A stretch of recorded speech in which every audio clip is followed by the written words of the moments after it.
Hi, everybody. Welcome to the Minimal May Challenge. I'm Erin with Judge Nutrition and Wellness, and I'm so glad that you're here and you're joining us on this journey. This challenge was birthed out of my own need to just kind of come back to the simplicity of things and have a little bit less so that I can have a lot more in my life. So let's dive right into week one. We're starting with decluttering. So, have you ever had that moment where you just feel completely overwhelmed with life? Maybe you have a lot going on and your schedule's full. You walk into your home and immediately you're just covered in this stress. You look around and you see maybe a mess, or maybe you just see that your couches are bigger and they're taking up a lot of space. That you have a million side tables covered in things that you're using for decor, but in your mind, all it adds is more stress and more clutter. You have a load of laundry that you need to wash. You have a closet that you need to clean that's overfilled, that you're not even able to navigate. Or maybe your cupboard is just completely a mess. You've got so many things that you could cook out of, but you don't even know which one to grab, so you just don't. If you haven't been there before, you've probably been there in the past. Or if you're not there now, you've probably been there in the past.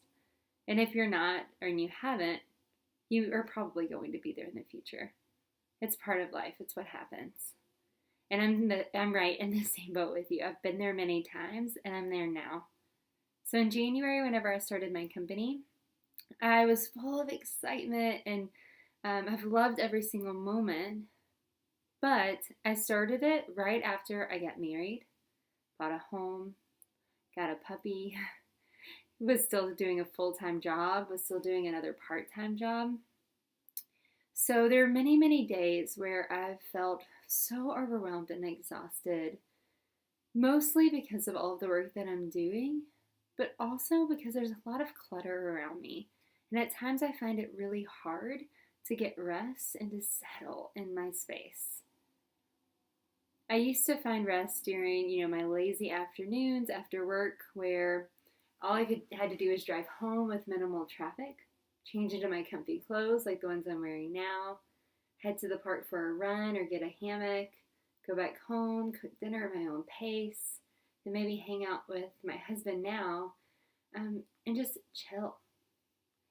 So since I started the company and have added more to my schedule, those times really aren't there anymore. I am in a lot more traffic than I used to be. I usually get home a little bit later or I wake up much earlier, so my sleep schedule is a little bit more scattered and not as full as it used to be. And even though I love my life and I wouldn't change any of it for anything in the world, it has changed and I haven't really adjusted to the changes to find those moments of rest in this new kind of life that I've created. So, what is Minimal May? Minimal May is a community-centered 31-day challenge to reduce distractions and clutter in order to focus on the things that matter most. My goal for the month is to provide you with tools and information so that you can achieve the goals that you set for yourself. Honestly, it may end up feeling more like a month full of complexity instead of simplicity, but by the end of the journey, you will have practical tools to continue applying to your life for months to come. So I will overload your inbox with lots of information to read and to listen to because we're all on a different path here. My goals are not your goals, so feel free to, save the other things for later if it doesn't really apply to you today. If budgeting is good in your life and you don't need to focus on it, don't overwhelm yourself with that information. If, finding good ways to eat healthy on a budget's not a big deal, skip it. If breath and meditation's not a big deal, skip it. Find what works for you, what you need, and hopefully in that massive information that I'm providing, you'll find those things. If not, communicate to me. So before we begin, the first step is decluttering the space. Whenever we have a disorganized home and excessive possessions, they can cause unnecessary stress. I remember I first started thinking about this whenever I saw the documentary Minimalism by the Minimalists. And they talked about how, Even scientifically, whenever we pass something that adds no value and has no purpose, our minds become like stressed in some way. Like we're thinking about it. And it makes sense because if you think about like too many lamps in your house that you never use, you stress about never using it, and you also stress about having to clean it, upkeep it, not break it, all of those things. So whenever we're stressed unnecessarily, it can add on to the stresses that are already in our life that make sense that we can't even get rid of. So to declutter, we're going to set aside a spring cleaning day with the person that you live with. So your spouse, your family member, a roommate, your dog, whoever is in your home with you and can be on the same page with you. So you'll go through your home however you want, organize or let go of the things that no longer add value to your life. So I provided some resources. The Minimalists are an amazing resource for this. They cover so many topics, but also do like a minimalism challenge. I think they have a couple, so you can choose from one of those. There's also Marie Kondo, who wrote The Life-Changing Magic of Tidying Up. I've been reading that myself, and that is a great place to begin. She recommends that you organize based on item group instead of room. That way you're seeing and experiencing everything in one category and not just thinking like, oh, well, I can put this in this space here and then I'll do the same in this space here. You're seeing it all in one space. You pick every item up, determine if it's valuable, and then you decide to let it go or keep it, and so that you're left with only the things that you love and that add a lot of value to your life. So set aside a day, whether it's today, whether it's next month, a day where that's your focus and where you can do that with joy and not stress about getting it done. So some examples of what you could be decluttering would be like dishes and appliances, electronics that don't work, clothes and shoes that don't fit or haven't been worn or you just don't like, the silly birthday present your friends got you as a joke, maybe the present that someone got you that you really care about the person but you'll never use the gift. Maybe it's time to let it go. How deep it goes up to you. If you want to go deeper, try some of those methods that I talked about. The beauty of this in decluttering your space is that you can try kind of reselling those items through Craigslist, Facebook, any other place like Clothes Mentor, Plato's Closet. And whenever you resell them, you get more money to use towards some of the financial goals that you may have. Maybe towards an experience with your loved one, with your roommate, towards something that you've been really wanting, or whatever it may be. You have that extra money, which is really, really nice. Then you can also donate the things that you're unable to sell and have that feeling of, I may not get value out of this, but someone else could. Or I'm helping somebody out if I'm donating to like a shelter or a place that helps maybe people whose homes have burned down, or women in vulnerable situations, or whatever it may be. You get more out of that item even as you let it go, which is a really beautiful, wonderful thing. Okay, so start it with possessions, and that's going to clear your mind for what is to come whenever we're talking about finances, health, and relationships. The next thing that we're going to focus on this week is values. So it's so important to define your values in your life. This month we're going to talk about values a lot. I just talked about adding value, what takes away value, what's valuable to you. There is no generic term and definition. Like that is your specific value. So if you don't know what that definition is for yourself, take some time and figure it out. Go deeper by setting a couple of, core values for your life. And then you will use those values to filter out decisions, purchases, relationships, everything that you do in your life. Think about it as like your first level of security almost when something's trying to come into your life. It's like the lock on the door. If it doesn't fit, it doesn't belong. And that's a really easy way to determine what to say yes to, what to say no to, and who to really invest in your life. So if you need an example, I just added some of mine for you guys so you can see kind of what that looks like. Number one is God and my faith. My beliefs and my relationship with God influence everything that I do and every decision that I make. So I'll choose my beliefs sometimes even over society or whatever else. Second is my family. Hasn't always been the most important, but as I get older, it becomes more and more important, especially my little family of my husband. So my husband's always first whenever I make a big decision, usually made together. And the rest of my family is a strong influence in my life and my priorities when I'm making decisions. Third is community, the deep, do anything for each other kind of friendships. Not many, but every friend that I have in that circle is so high quality, and I'm giving to them, they're giving to me. They'd fight for me, I'd fight for them. They make a big difference and will influence a lot of what I do. Fourth is my health. My time, priorities, purchases, and boundaries always filter through what is best for my health and the health of my family. Even my career is focused on health. This challenge was birthed out of my own health and what I really need. 5, helping others. I want my decisions and how I set up my life to be helpful to those around me. So I want to give back. Like this challenge, I want you in it with me. I want to serve you. I want to give to you. And I want to build up even more community by giving to those around me. So those are some of mine. Think of some of yours. You can keep it even more simple. You can add to it. Do it with your family, whatever.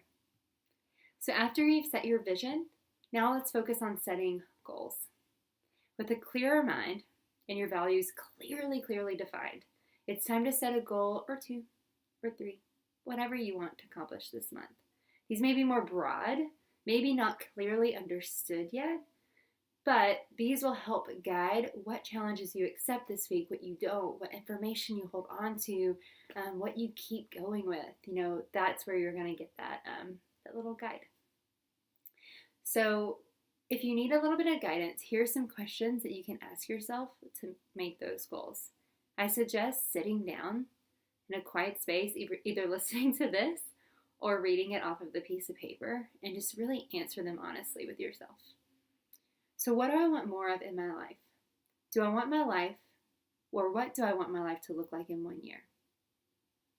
What is keeping me from getting or achieving those things? What is taking away value from my life or adding stress? What do my finances look like? Am I living paycheck to paycheck? Are my finances controlling me?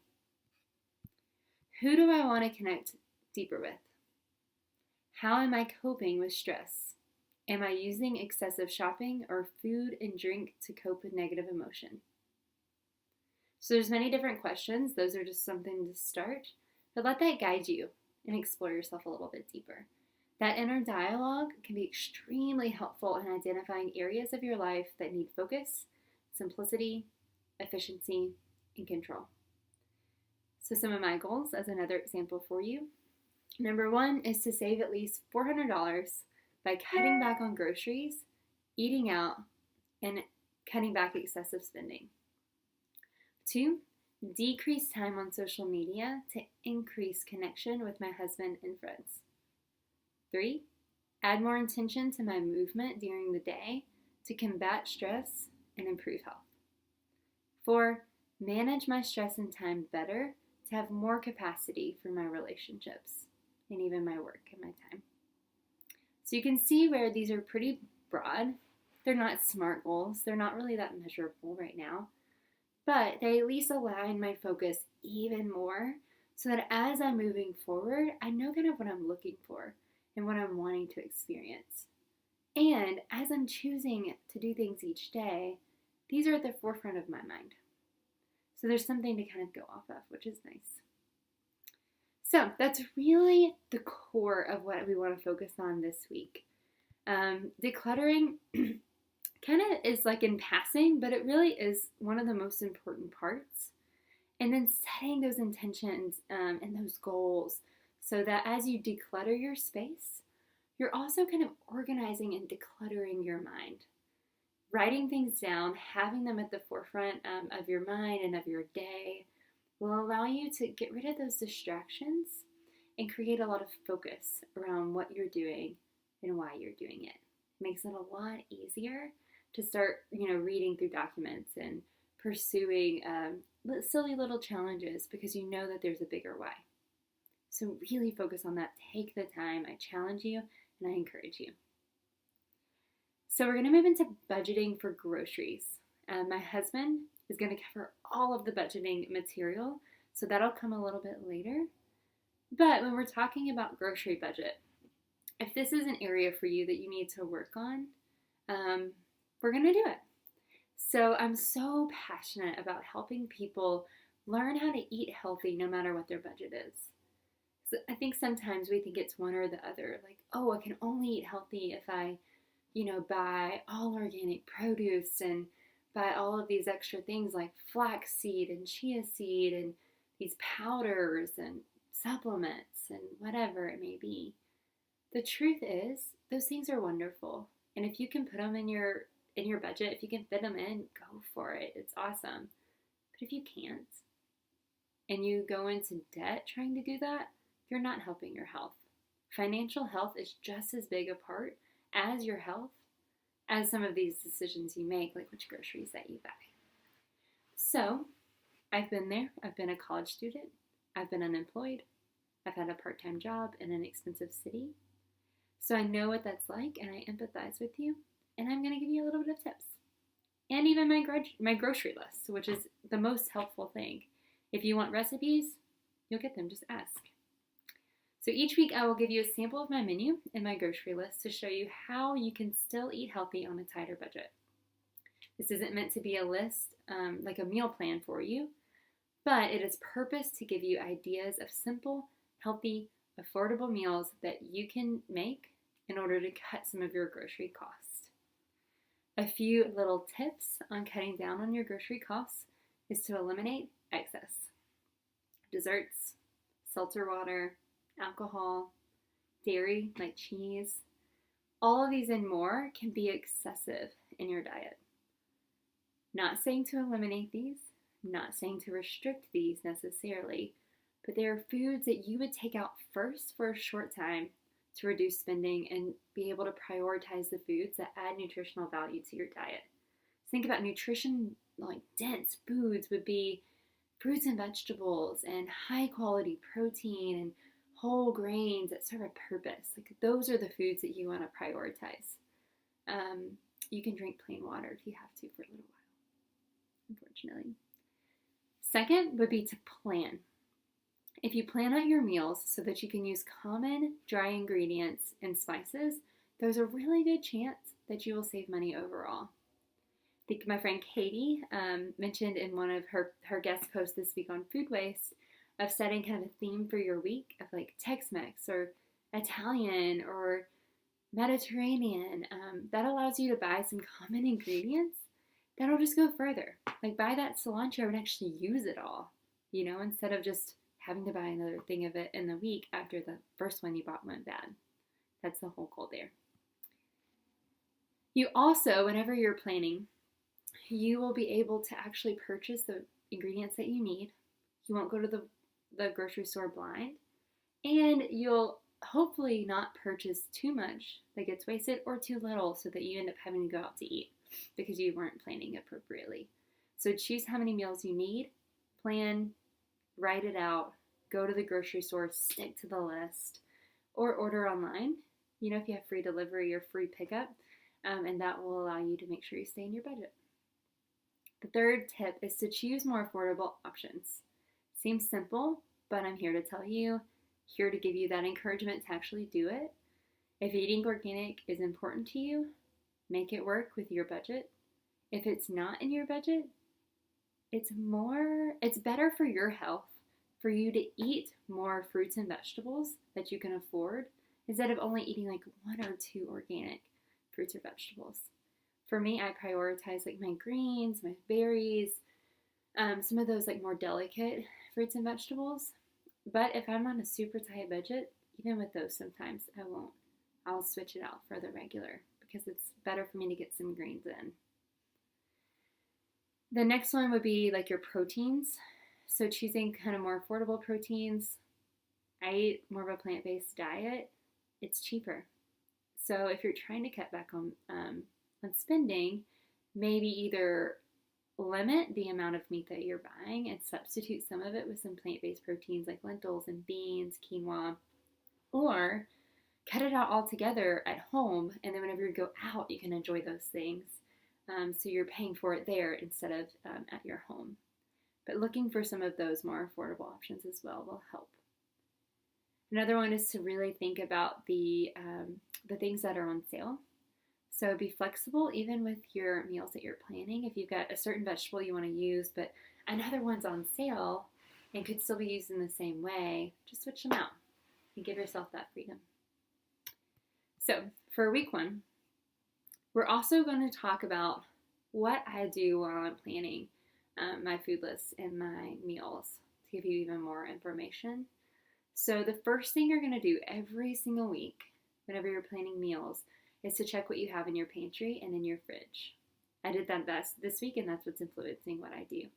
So like I cooked a whole pot of black beans last week, froze half. Now I have black beans. I'm doing a Tex-Mex style dinner and meals. I also have a lot of oats, so I'm going to focus on doing some overnight oats since I have those available. It's also important to check your pantry staples. I have plenty of olive oil and apple cider vinegar and coffee and herbs and everything to get me through the week. However, I do need to get almond milk and peanut butter.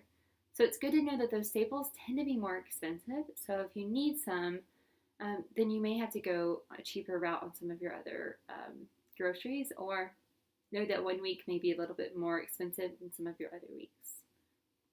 I also like to make sure I always have an emergency meal ready to go in my pantry. So that's usually a pasta sauce with a whole grain pasta or lentil-based pasta, or something that I can throw together quick and easy if by the end of the week we run out of groceries and we're tempted to go get takeout, it happens. So with all of that being said, I've included my grocery list for the week on the document that I sent you. If you didn't get it, or if you don't want to look at it, just send me a message. I'll send it to you. But I was able to get enough groceries to make about 20 meals. So breakfast every day for me and my husband, lunches for me, 5 lunches, at least 3 for him, dinner for 6 nights during the week, and then more. So snacks, kettle corn for snacking in the evening if we want something kind of more indulgent. And I got all of those from Kroger and spent around $55. So my goal was $25 a person for the week. I did about $27.50. I consider that pretty good. Next week, I know to cut back just a little bit more. So I've got that ready for you. When you want it, it's there. So that's it. That's week 1. That's all we're talking about. On that document that I sent you, I did include a Get Real section. It'll be there every single week. But it's just a space that if you are like me and you love to write things down, print it out, fill it out. It leads you through writing your values, your goals, the meals that you're going to have this week, and then starting to kind of write down your budget. So when you get that budgeting 101 document or video, you'll be able to kind of fill that in with some of the information that's provided. Love you guys. Thankful for you. So excited to be on this journey with you. And yeah, I'll see you in week 2 and on the socials. Bye.